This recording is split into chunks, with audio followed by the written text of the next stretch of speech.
اپنے کچھ لمحوں کے عروج پر غرور نہ کرنا، کیونکہ وقت بدلنے میں دیر نہیں لگتی۔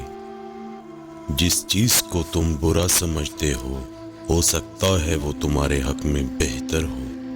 دھوکہ دینے والا خود تو مصائب کا شکار ہو جاتا ہے، لیکن اپنی نسلوں کو بھی بددواؤں کے سپرد کر دیتا ہے۔ بعض اوقات انسان سکون کو ہر چیز میں تلاش کرتا ہے، لیکن وہ اس کی اپنی ذات میں چھپا ہوتا ہے۔ برے کاموں کی سزا ضرور ملتی ہے، لیکن سزا کا انداز مختلف ہو سکتا ہے۔ اگر کسی کی تکلیف دیکھ کر تمہیں تکلیف ہونے لگے تو سمجھ لینا کہ اللہ کے بنائے ہوئے بہترین انسان ہو۔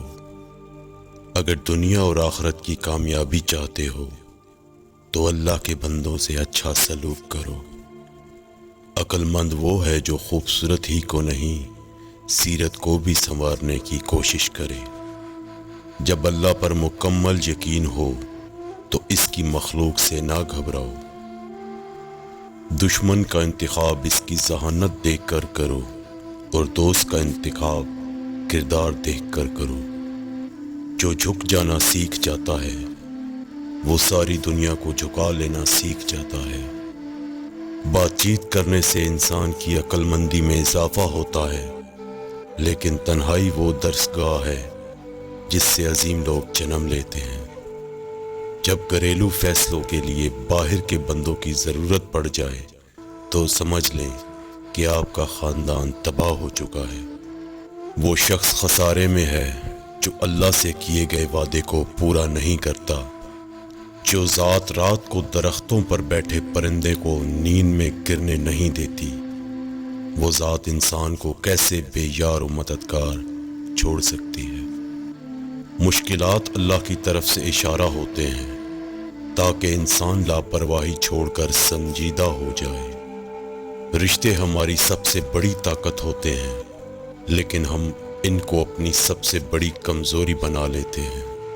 اپنی بری عادتوں اور برائیوں کو جلد از جلد سدھارنے کی کوشش کریں، کیونکہ دیر کرنے سے عادت پختہ ہو جاتی ہے۔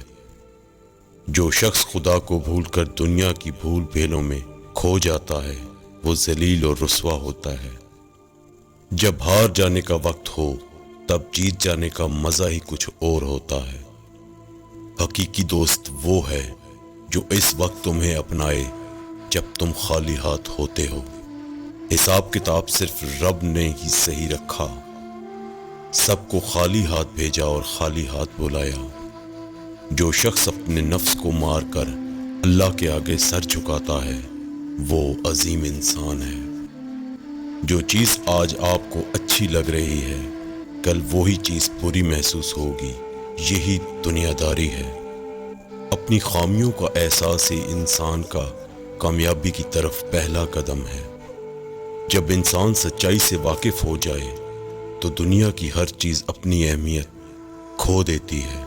ہر انسان کو یہ فکر ہوتی ہے کہ مرنے کے بعد میری اولاد کا کیا ہوگا، لیکن کسی انسان کو یہ فکر نہیں کہ میرے مرنے کے بعد میرا کیا ہوگا۔